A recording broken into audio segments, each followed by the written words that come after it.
Hey, I'm T.A. Charlie, and welcome to the Road to Concord with Professor Joe Bakanovic.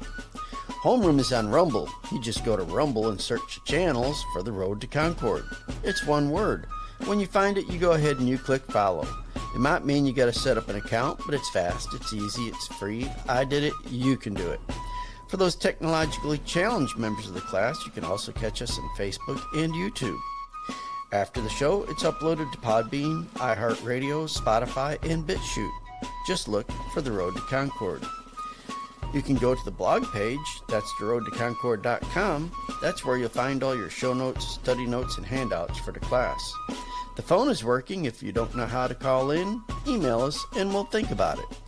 Finally, you can email a professor at joe@theroadtoconcord.com. He's a little slow, but he'll eventually get around to emailing you back. This show is currently mainly listener-sponsored. If you are interested in advertising your business on the show, please email us. With that said, we ask for your participation on a value-for-value basis. If you find our show of value to you, then you provide an equivalent portion of your labor and treasure through the donate link on the Road to Concord blog page, the show description on Rumble, and in the comments on the other streams. And thank you to all of you who have and will support this show.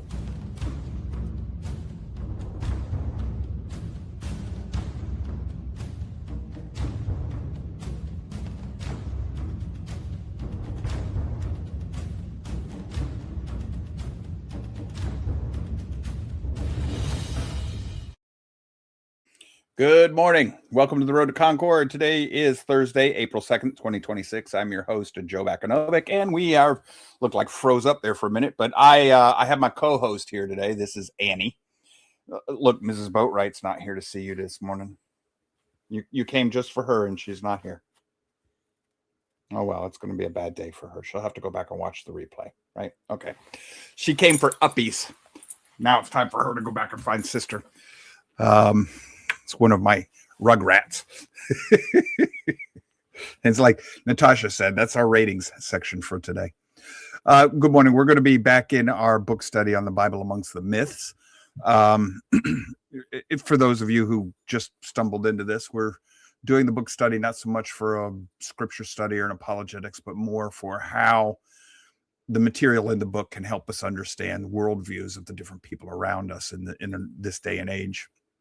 And by the way, that you'll also find, if you look for it, a book called Oneism or Twoism. It's about the same thing, but it's more in an application of how the world works. And I got an article. It's from Truth Exchange. This is a blog post that was emailed to me by one of the listeners on the show. And they have this oneism and twoism. Oneism is continuous worldview. Twoism is a transcendent worldview. And they are addressing James Tallarico and the great commandment about loving people from a oneist or twoist perspective.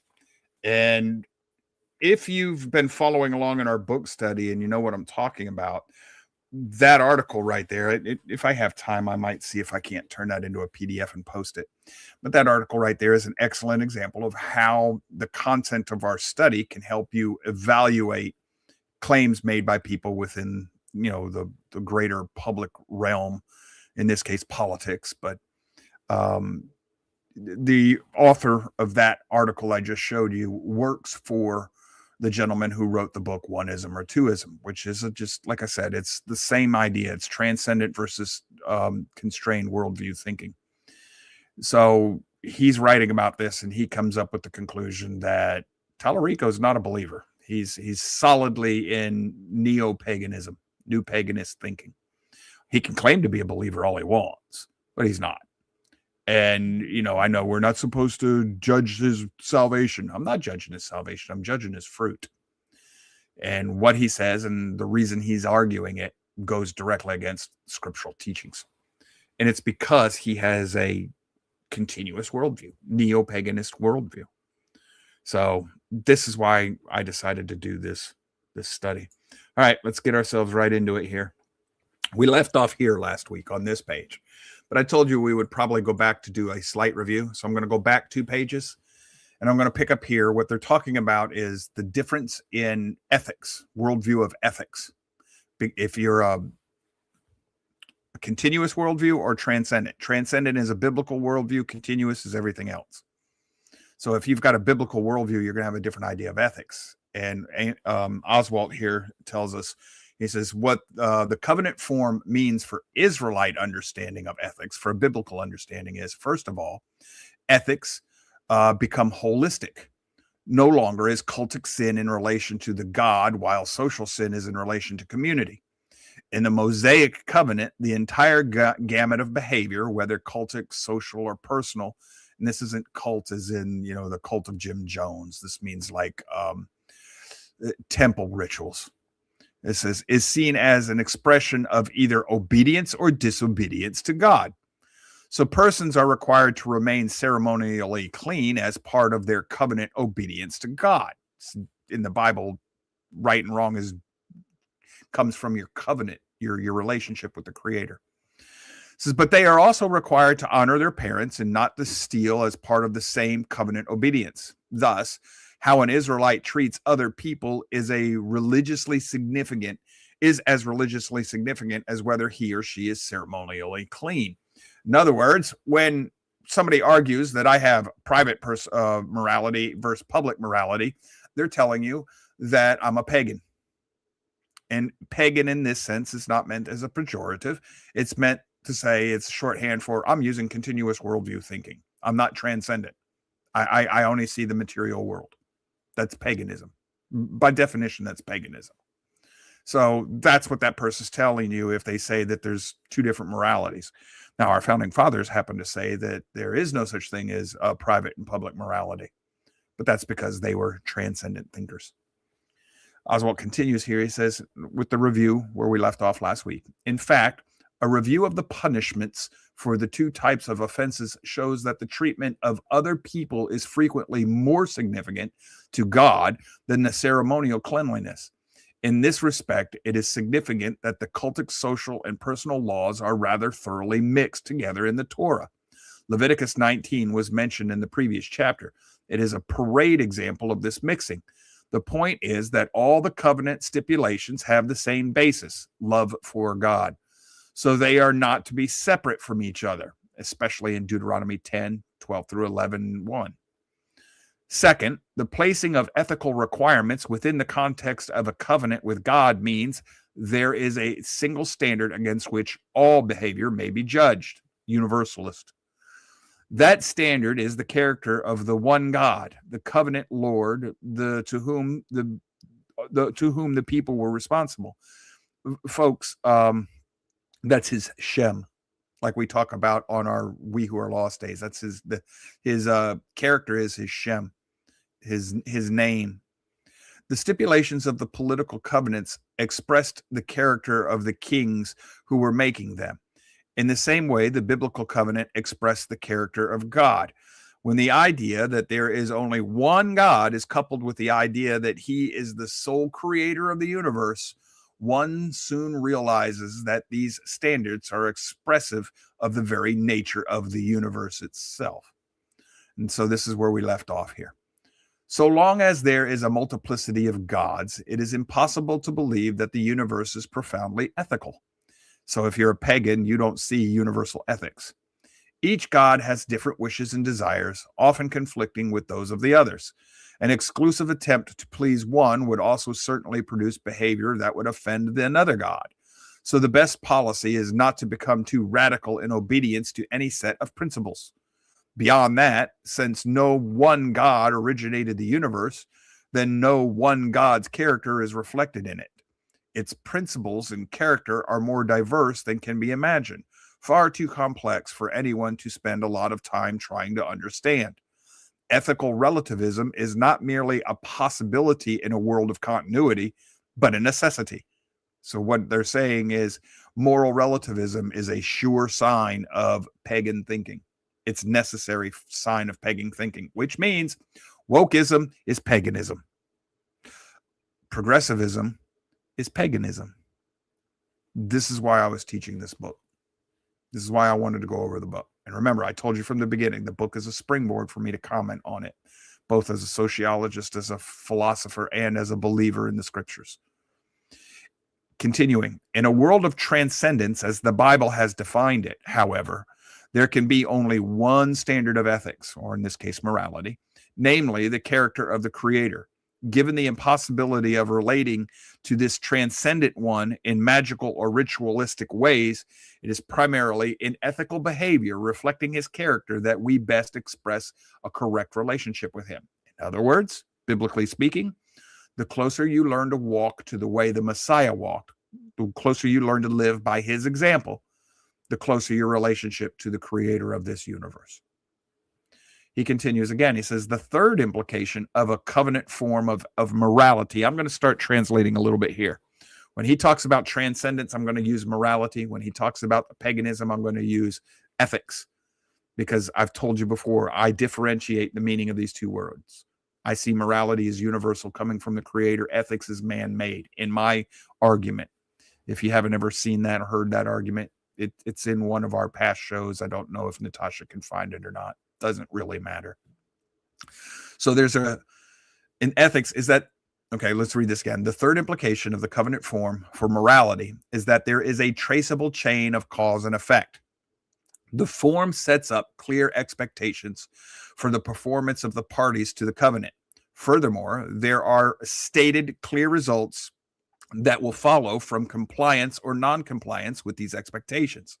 By placing the entire world of divine human relations within the setting of the covenant, God has made it plain that the same kind of cause and effect that apply in the physical world apply in the world of morality, because he says ethics and morality as well. All right, two things here. First of all, this is like with the covenant. If you will do, then he, if we people will do this, then God will do that. Cause and effect. This is also why science, as we understand it, could not ever be developed until after a blending of the Greek thinking with the biblical worldview. You need the biblical transcendent worldview with the structured logical structure of the Greek mind to develop science. And this is why science, modern science, as we understand it, could not possibly have been developed until after Christianity had matured, which is exactly why all the founding fathers of modern science were believers. And not just nominally, well, I had to call myself a believer to be accepted by society. No. They were devout believers, and they were studying the world the way they were to better understand the mind of the Creator. Not my words, theirs. Go read it. They'll tell you. Continuing, in the world of continuity, that is not true. In the world of pagan thinking, that's not true. What we just said, morality is not a cause and effect thing. Because the divine world mirrors the visible world, cause and effect is basically mechanical. The log falling on my leg is likely to break the leg if I am an honest man as if I am a liar. Thus, ethics have little to do with causation in the physical world. So, reasoning that the invisible world is analogous with the visible world, the same must be true in the divine realm. Ethics have little to do with the ultimate causation. Also, since the gods are human beings written large, they are only as ethical as we are. In other words, they're personified as humans, anthropomorphized. This means that ethical behavior on the part of the human being may be significant for practical social relations, but that significance is strictly pragmatic. Ethics are relatively little importance in the understanding and evaluating human behavior. This is, of course, amplified by the belief that all human choices are fated anyway. So what do we have here? This is the woke tendency to believe, well, because of his upbringing, because of his socioeconomic condition, because he's been abused or she or whatever, they're not responsible for their actions. Because of Islamophobia, they can go ahead and run around killing people. They're not responsible for it. Because of past wrongs done to people 3, 4, 5 generations ago, because of certain skin colors, you're excused from. That's that type of thinking right there. And they'll say, well, what happened back? And this is what's also interesting, is that the pagan doesn't see a connection through history of cause and effect unless it suits their purpose. Then they'll do it. Like, because of slavery today, blah, blah, blah. Well, that's cause and effect, but it's not It's not necessarily a properly evaluated cause and effect. They're using something from the transcendent mind to the continuous mind's agenda. In other words, it's wolves in sheep's clothing. They don't think that this caused that. They just know that if you are of a transcendent worldview with morality, they can use your idea of this caused that to get you to bow to their will, which is one of the reasons that a believer will know that a lot of these folks have demonic, unclean spirits' hands up their backsides. They are parroting what the unclean spirits tell them to say. And if you believe in your Bible, you know that spirits can whisper in your ear and cause you to say or believe things that you wouldn't on your own otherwise adhere to. Unless, of course, you're really solid in the word, in which case you have some armor against it. Ephesians 6. Continuing in the book, it says, for the Hebrews, believing that ethical choices are the primary way in which humans can relate to the transcendent God, the creator, the possibility of tracing the impact of these choices became important. It was important theologically because it became possible to gain deeper insight into God's nature by studying how he reacted when humans did certain things, either in compliance with or defiance of his commands. No longer was reality to be explained by references to direct ontological continuities between realms. Transcendence had broken that.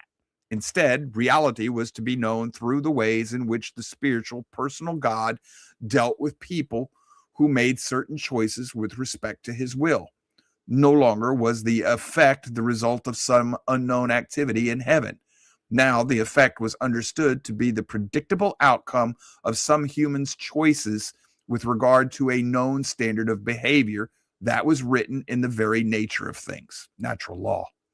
Implications of this understanding for the way in which records were kept is a vast importance, and we will give it more attention below. This is why the Bible tells you over and over again, remember, remember, remember. And this is why the history books are in your Bible. And it's real history, the way we think of modern history. Your Bible is the first place where the start of modern history is found in human record, in the historic records of humanity. The first place of actual accurate attempt to accurately record events and a cause and effect, historic events as we do today, that's in your Bible. I'm not aware of any place outside of that it's recorded that way. Now, that doesn't mean that they didn't record events, but it wasn't cause and effect history. It was just telling of a narration of a story. The fourth implication of the confluences of the principle of transcendence and the covenant form is human freedom and the reality of choice. Once the idea of continuity is broken, once you get away from pagan thinking, determinism, though still possible, is not necessary. That's that logical necessity. So as long as you're thinking pagan thinking, determinism is a necessity. Now, you can be transcendent and still have determinism, but be careful, because determinism, the way that the author here, Oswald's talking, is different from Calvinism. Calvinism is very paganistic in the way it reads scripture. All right. Oswald says, our choices are not automatically reflective of cosmic events. That the earthly Jerusalem fell does not mean that the forces of chaos have finally defeated the Lord on the heavenly stage. In fact, there's no such stage, or if there is, it is utterly different from anything we could imagine, and its activities in no way precondition what takes place here. Now, we're supposed to make this realm like the heavenly realm on earth as it is in heaven. But what Oswald is saying is if there's a war in heaven, that doesn't necessarily mean there's going to be a war on earth. But if you're a pagan, well, yeah, if there's a war in heaven, there will be a war on earth. That's given. And if you cause a war on earth, you're going to cause a war in heaven as well. That's the continuous. If it happens here, it happens there. The biblical, as you know, on earth as it is in heaven, that is the ideal to which we're supposed to strive. And that's how we get into a closer relation with the Creator, by trying to make this realm mirror what he has shown us of the spiritual realm through his revealed word. Continuing, it says, the sole reason Jerusalem fell was because its inhabitants made a series of human choices. They chose to oppress the poor, adulate the mighty, amass great wealth, falsify their weights and measures, not to mention their accounts, deify their sexuality, and seek their security in the forces of nature, which had been given human-like faces and called gods. That is, they broke their covenant with God, with Yahweh. This reason, and no other, shout the prophets, is why Jerusalem fell, and Samaria before it. Human choices, freely made, have observable effects, and the relationship between cause and effect is clearly traceable. So, this is where I'm going to end with this chapter. The rest is going to get more into biblical apologetics, not what I'm really after here today with this study. This ends the first parts of the book that I wanted us to see. There's one other part of the book that I do want us to look at. It's going to be one more chapter. Let me get to it right here because I'm in my Kindle. It's right here. It's chapter 6. The Bible and History, a problem of definition. Why is this one going to be important? Let me set this up a little bit, then we'll take an early break and we'll come back and we'll start reading.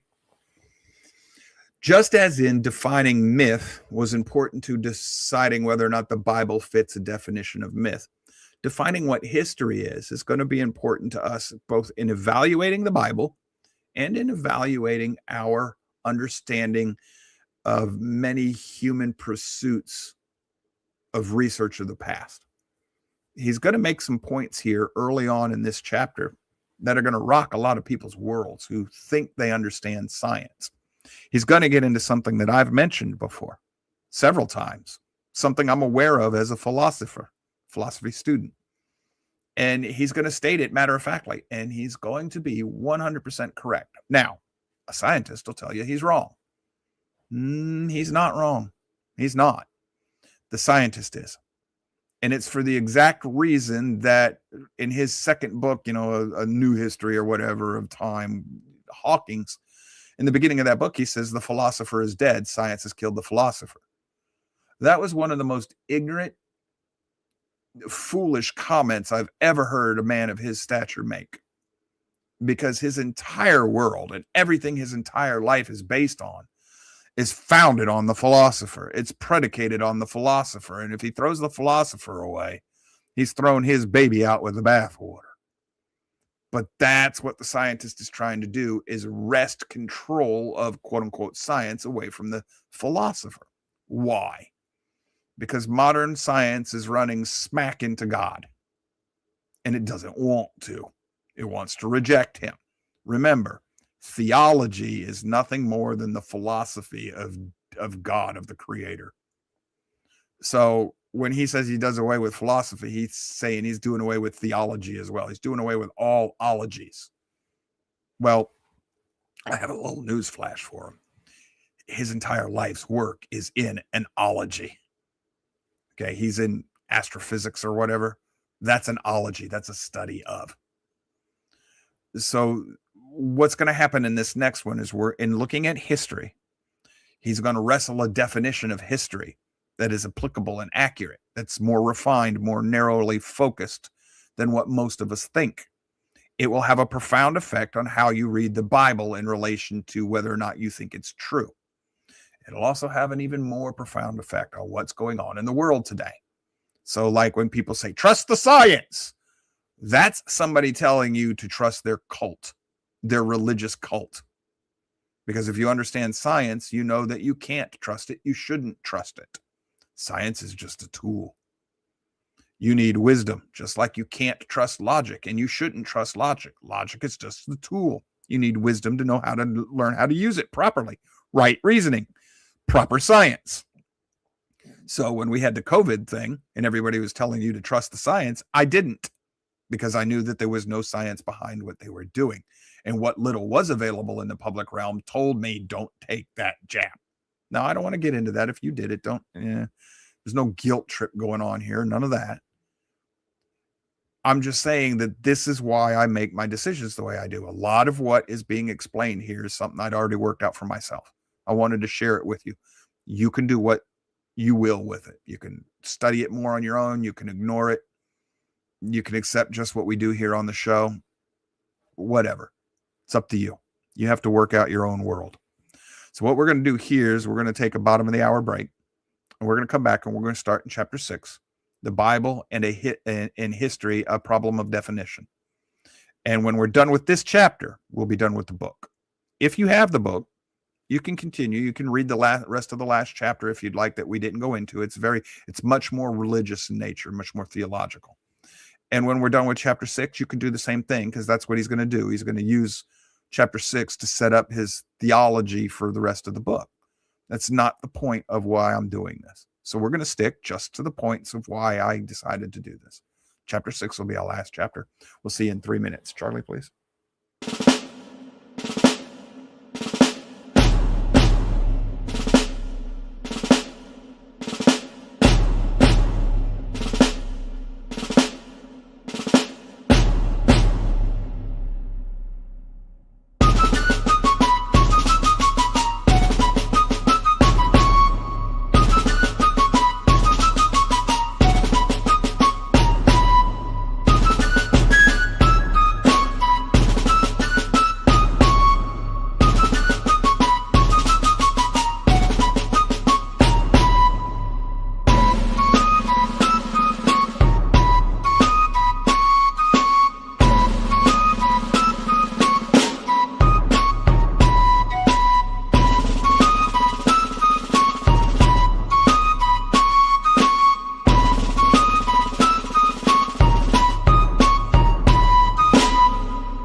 I still like that little tune.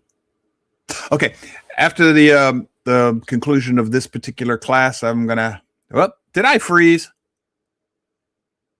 Charlie, I froze, didn't I? Can y'all hear me? Yeah, we can hear you. Okay, but well, your let's just video's frozen again. But it'll unfreeze. Okay. I no idea. I don't know. Absolutely no idea why it's doing this. But you'll come back in a few minutes. There you go. Yeah. Yep, now it's working again. All right. I know what it's doing. We'll quit with that. All right. At the end of this... Does this have to do with your hard drive being full? It could be. I have no idea. Yeah, because it probably doesn't have spool space. So that's me probably and computers, what it is. dude. Me and computers. Yep. So, I'll be fixing that tomorrow. All right. Anyhow, let's get going here. When we get done with this section, I got a quick note for those of you who've been following along with my little personal battle with the scriptures, but one of you in the class made a comment that made me think, and I talked to Charlie about it. I'll explain when we get done with this. Here we go. Chapter 6.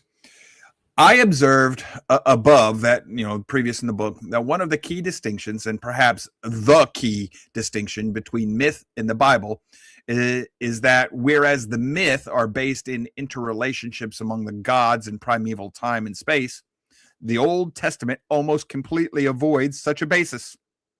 Instead, the Old Testament depicts God's interactions with humans in the arena of unique, non-repeatable events of time and space. Now, not necessarily non-repeatable. There are certain patterns that do repeat in the scriptures, but what he's talking about is they won't repeat exactly the same way. Clearly, so it's pattern typology.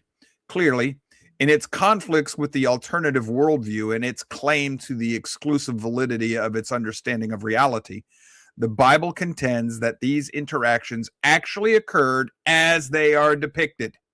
The Jewish community and the church took this as a given up until the emerging domination of humanistic reason in the Enlightenment period. So, doesn't mean the Enlightenment. He didn't say that. He said humanistic, the rise of secular humanism has caused people to become spiritually blind. I've mentioned that in the past. He's making the same observation using different words. Okay. Because the intervention of God in the affairs of human beings cannot be made to conform to human reason, which is rooted in the uniform occurrences of all things in all times, the possibility of such a divine human interaction came to be ruled out a priori. All right, real quick. This is an important point.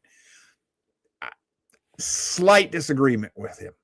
What I'm going to say is not that these things can't be made to conform to human reason. We have a group of people who just flat rejected them without any cause. The idea that you can't have supernatural interaction in the world simply because you have never observed it does not mean you can rule it out a priori, which means from the beginning.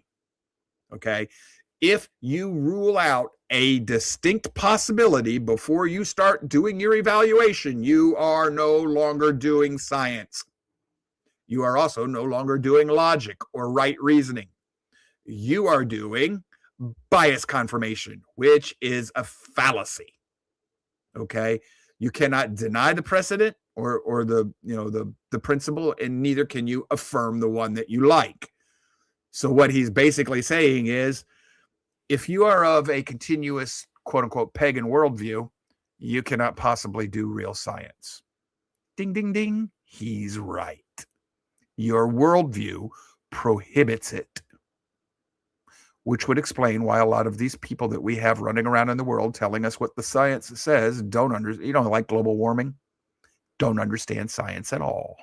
He's going to continue. He says, however, as I argued above, the very concept of history and of history writing is a result of the cross-fertilization of Greek and biblical thought.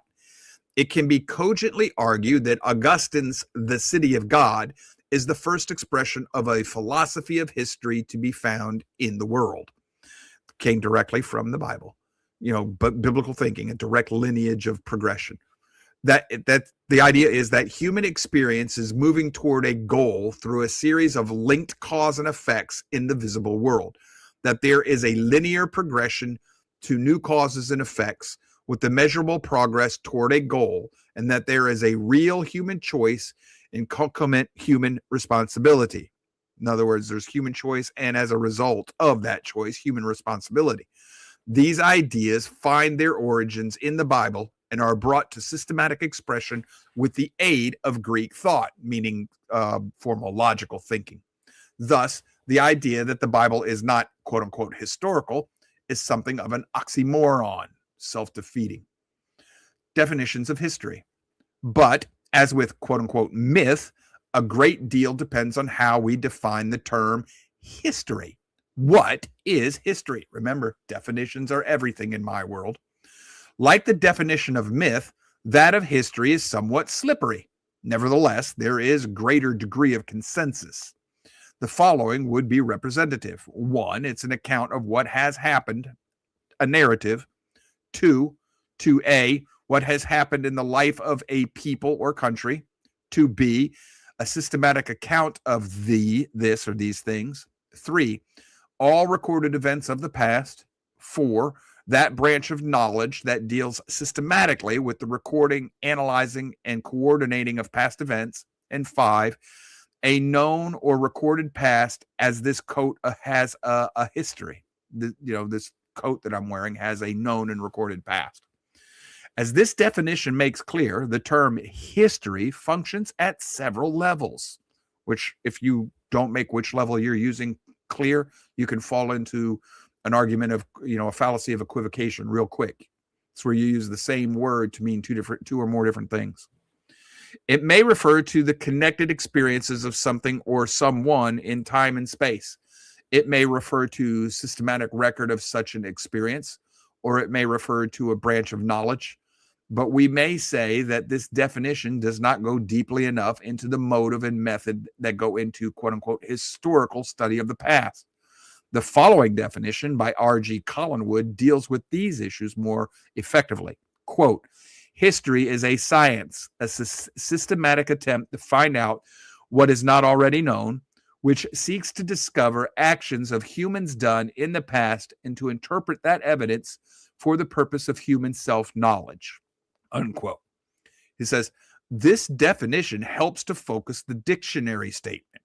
History is about human beings. Technically, one cannot write a history of the solar system. Presumably, it would be possible to write a narrative report of what one posits has taken place in the past in the solar system, but that is not a history, as Collingwood has framed it.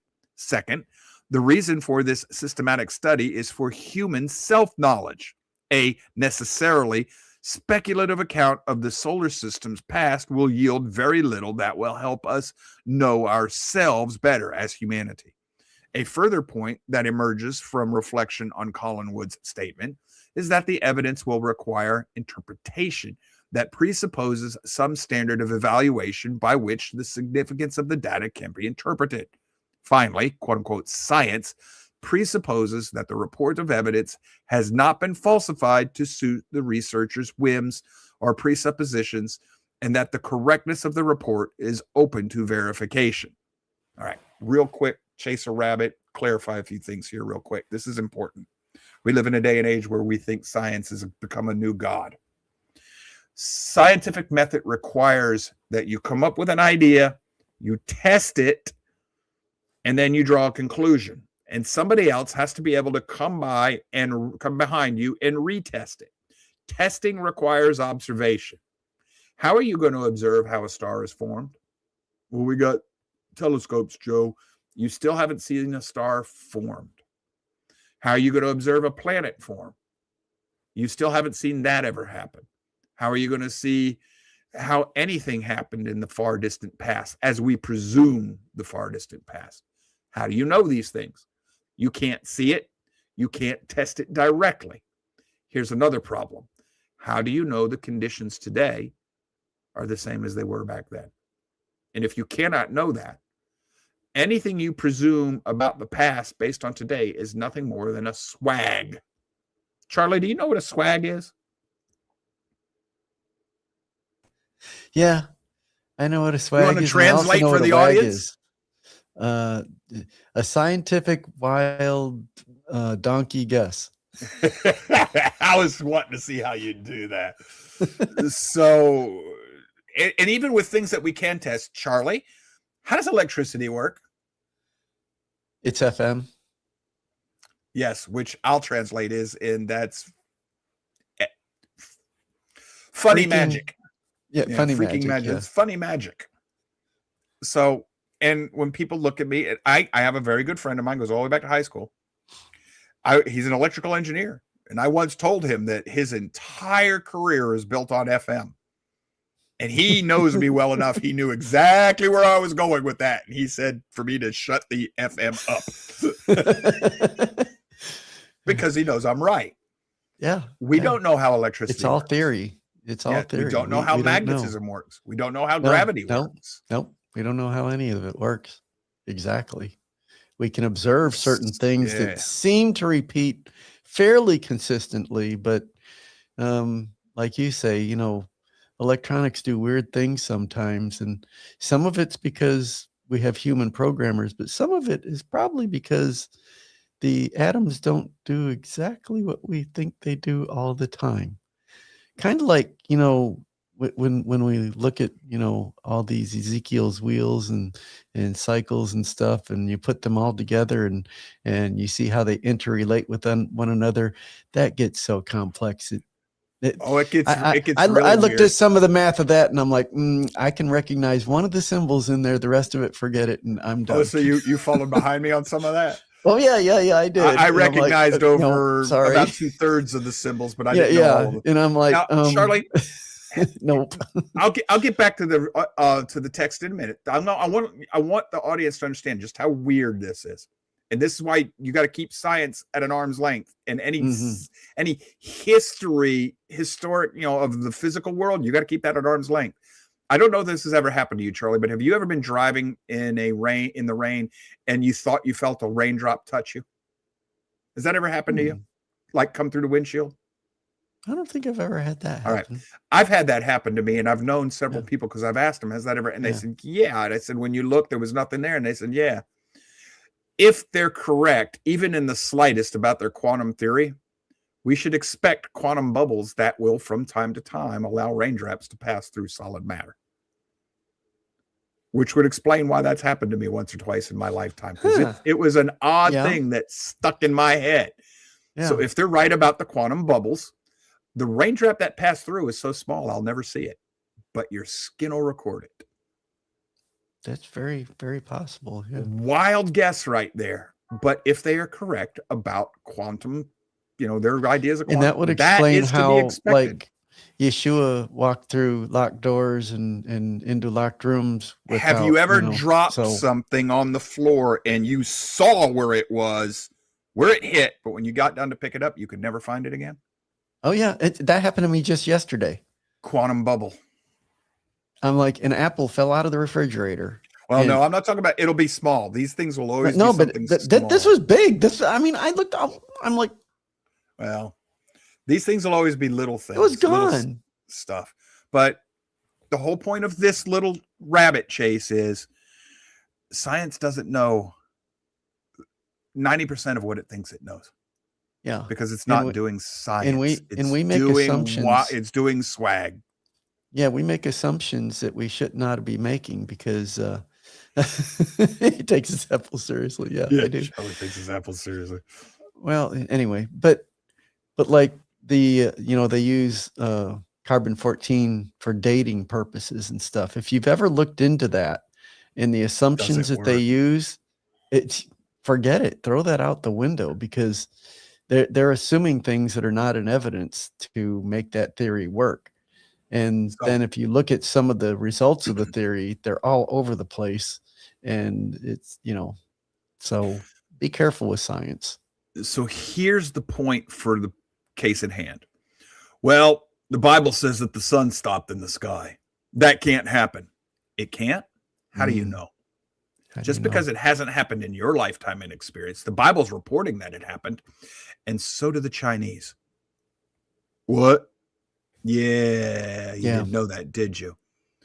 And the Chinese record roughly coincides with the time period of the biblical record.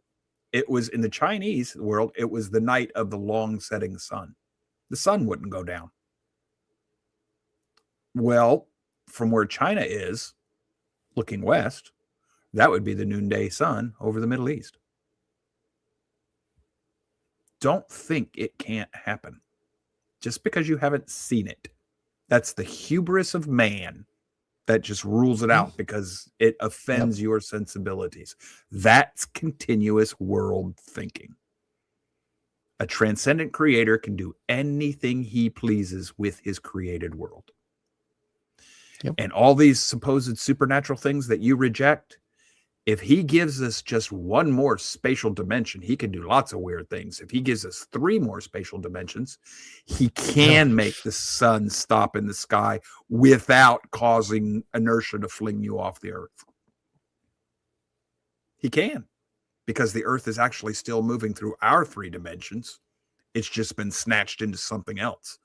And the problem with that is most of you are not accustomed to thinking dimensionally this way. Once you learn how to do this, and it takes a while, but once you learn how to do it, you realize there's not a problem with that at all. So you're saying that the earth made a quantum leap that day? Could. Ooh. I'm saying logically that if I give you one possible explanation, that works. So the quantum physicists will say, well, Joe, we know that there are at least 7 dimensions, but some of the other spatial dimensions are so small, they're like wrapped up little coils. It doesn't matter. It doesn't matter. You're thinking in our 3-dimensional terms. What you think is small in our dimension, if you could enter it, might be cosmic in size. Cosmic, right, yeah. You're not thinking dimensionally. That's the problem. So for folks who do understand the implications of all of this, the biblical narrative of the supposed supernatural makes perfect sense. It can happen. All right, let's keep going. Get myself back in here. All right, we left off right here. All right. Let me attempt to summarize the above by offering another definition. I like his definition. He says, a history is a narrative of a series of events revolving about human beings acting in time and space, existing for the purpose of human self-knowledge. It purports to be an accurate account of all significant elements in the series and includes an attempt to evaluate the relative importance of these elements for the eventual outcome. Which would explain why, if you're looking for a scientific explanation of things in the Bible, but it's giving you only those things that are connected to human interaction and relationship, you're going to say, well, look, that's not a scientific history. It was never meant to be. It was meant to record the cause and effect of human interactions and of human God interactions, the relationship with the Creator. So you cannot hold it accountable to something it was never meant to represent. That's a fallacy. He says, important components in this definition are the idea of connectedness among events, the centrality of human activity, the concept that significance is to be found in time and space, that accuracy in reporting is essential, that completeness is striven for, and that the evaluation is necessary, and that human self-knowledge is the end product. Here's another reason that the people will reject the Bible. The Bible tells you that the universe is humanity-centric. And a lot of people with a continuous worldview will reject that. Oh, the universe is too big to only be humans. No, it isn't. The universe could be as big as it wants to be for just human beings to be the center of the universe. And I don't necessarily mean at the physical center of the universe.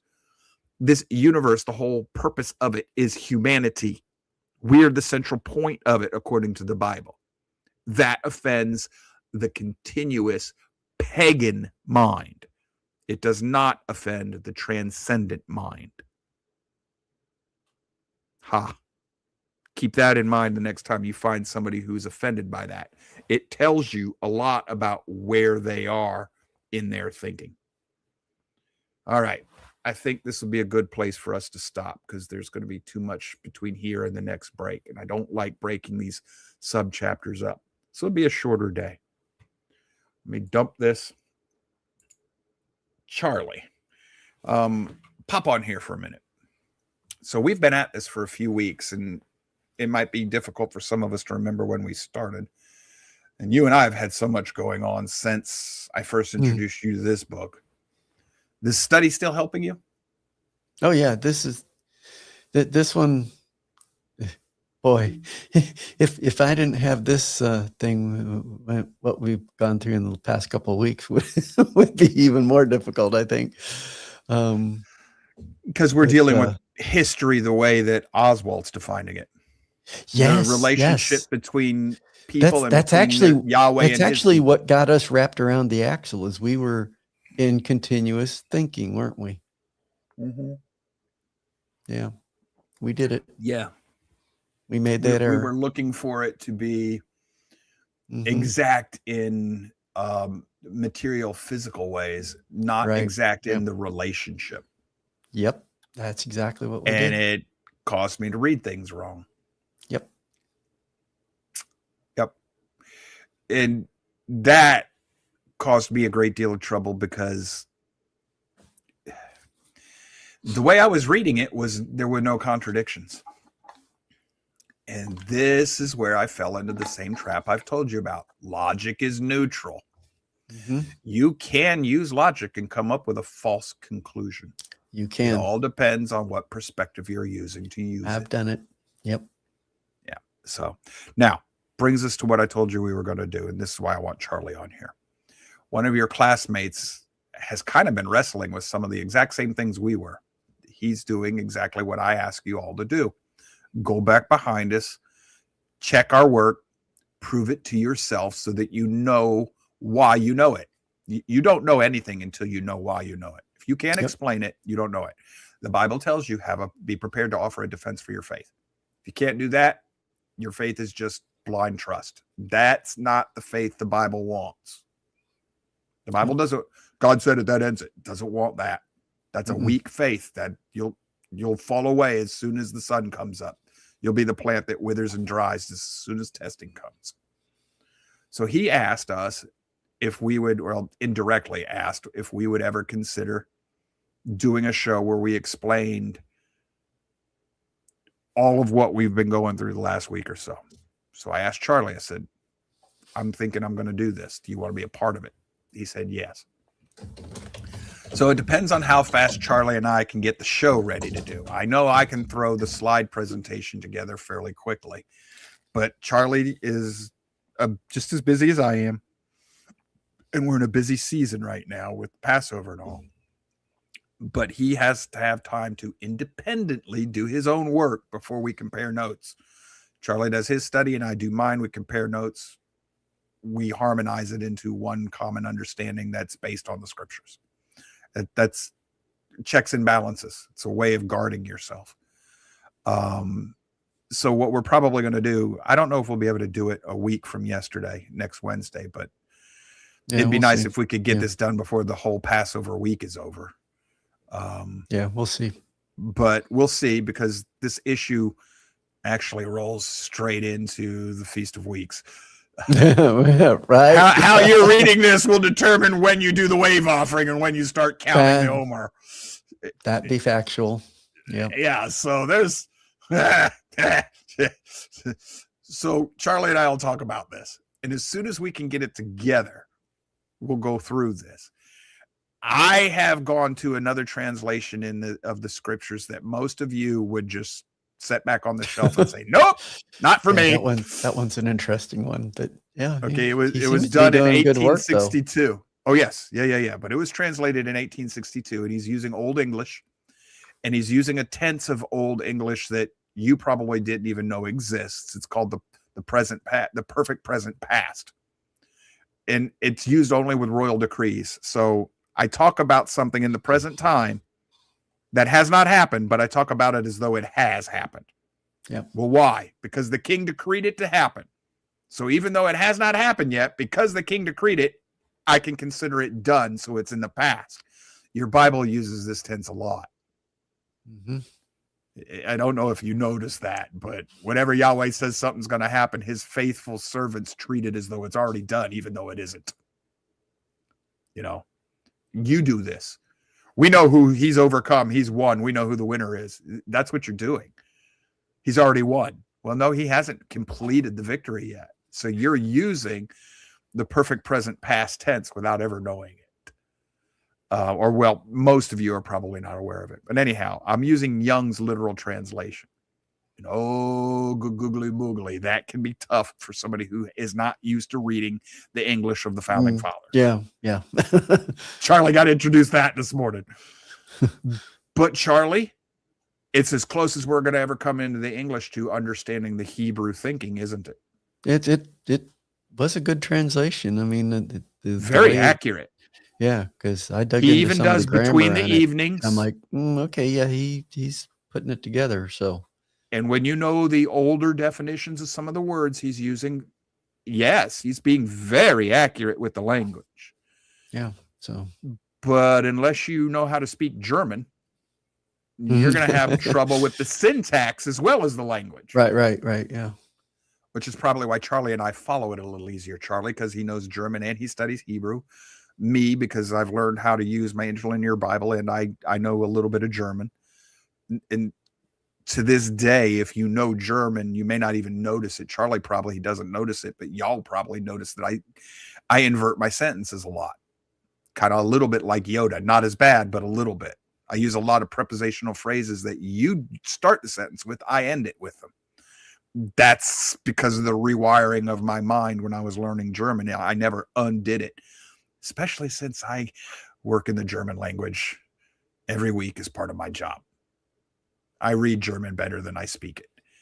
So, but we're going to think about doing this class for you. We're just going to need a little bit of time to put it together. When we do it, it's going to be a very technical class, and it's going to require you to study what we're doing. The short version of it is this. If you think your Old Testament is clear on how Passover is supposed to work, think again. If you think the New Testament is clear on whether or not the Lord's Supper is a Passover and whether or not, how the Passover worked in the New Testament, think again.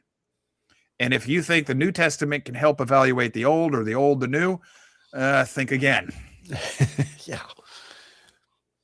And this is what caused me trouble, is I am so used to being able to catch contradictions that in trying to harmonize the contradictions, I came down on a conclusion that did that, but only if I was thinking, pseudo-continuous thinking. I had to make an assumption that the text does not warrant. I had to read something in it to harmonize it. So I did it, thinking that that's what, in this case, the assumption was Yahweh would never tell his people to travel on a Sabbath. The first day of unleavened bread is a Sabbath. Moses told him, you'll do no work that day. You're going to be staying in your tent. Okay, so I assumed that that could not be the day they left Egypt because that's a Sabbath. Bad assumption, huh, Charlie? Yeah. Facts that are not in evidence. Yep. Made in good faith. Chasing patterns, chasing concept and pattern through the scripture. But something that surprised Charlie and I. The Sabbaton, the first time that you're commanded not to work on the Sabbath, doesn't happen until after they left Egypt. Yeah. So before that time, presumably all the way back to Adam, they were never told they could not work on the seventh day Sabbath. Well, if that's not part of your calculations when you're trying to make all these things harmonize together, you could easily assume something that was not in the scriptures. Which then means, as we'll explain when we do this show, if you're assuming that the Last Supper is not a Passover because it doesn't fit the pattern, you've made the same mistake I did with the Exodus. The event is not the memorial. The memorial memorializes the event. They're not the same thing. So the Passover week during the Passion Week is not the same thing as the memorial looking back on the Last Supper and the Passover there. So in other words, the rules should not be assumed to work the same way in the event as they work in the memorial. And remember, the Passover looks forward to the crucifixion. The Lord's Supper looks back. That matters. And I got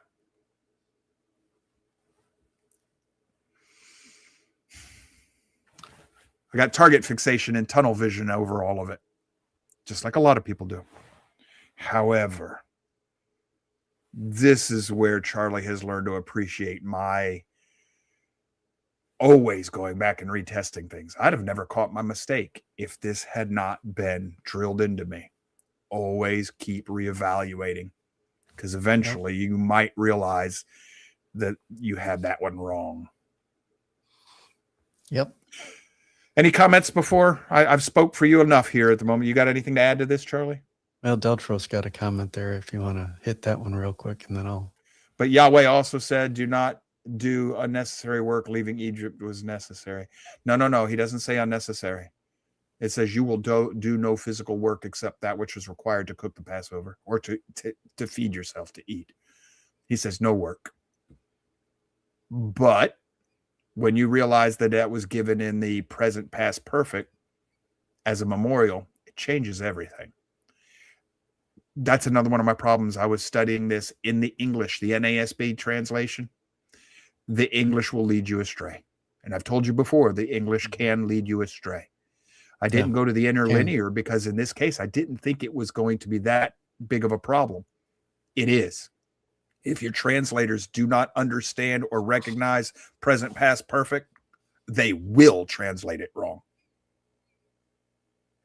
So, and the only reason I now notice it is because I do a lot of work with the founding fathers. Not what historians tell me. I read the founding fathers. And like Natasha has told you before, sometimes it's a very good thing that I'll translate the founding fathers for you, because otherwise it can be Gibniff. They don't even spell the words the same way we do. Mm-hmm. Oh, yeah.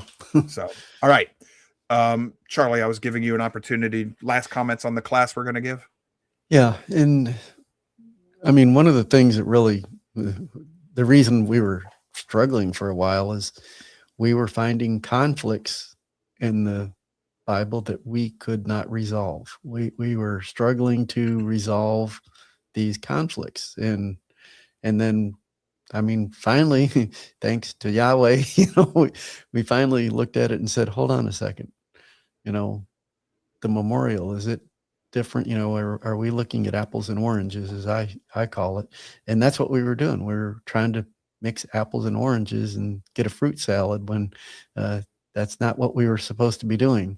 At least if what we have found to be correct is correct, and everything seems to be falling back into place. So this is actually this will be a good class on how to properly apply logic and evaluate your premises and things like that. Because while like working Deltros, together in the scripture. Right. Because while Deltros, he was talking earlier, he asked a question, Mormonism is logical, isn't it? And I'm like, yeah, it's extremely logical. The problem is the underlying premises are wrong.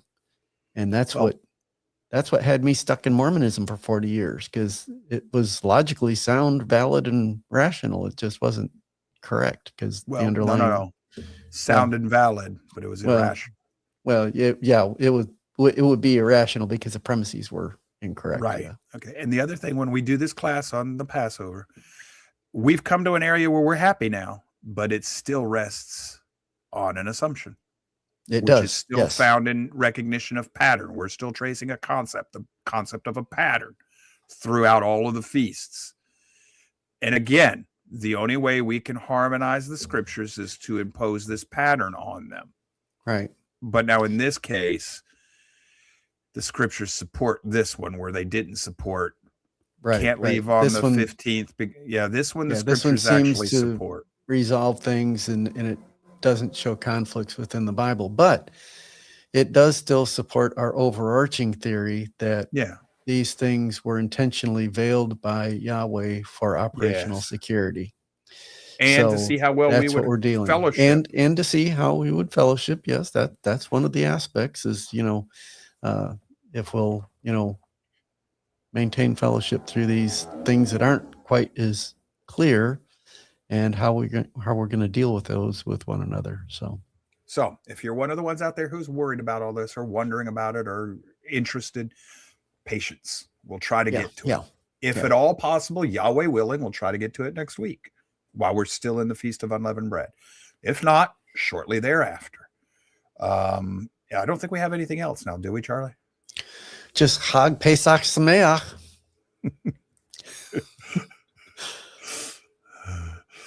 Seeing how this is Yahweh's feast, I won't make my normal stupid commentary on that. I could get struck by lightning. We thank you for being here with us, brothers and sisters. We appreciate you giving us your time. We hope that what we're doing here, on the whole, benefits you helps you learn how to evaluate the world, to strengthen your faith, your defense of your faith, to learn how to live it better in practical application, to understand it better. And we hope we're serving you and that we're serving the kingdom in the process. That's our goal. That's our desire, our prayer. To the extent that we hit the mark, praise be to Yahweh and his Son and the Holy Spirit. To the extent that we miss the mark, I'll even excuse Charlie and Natasha and put it all on me because,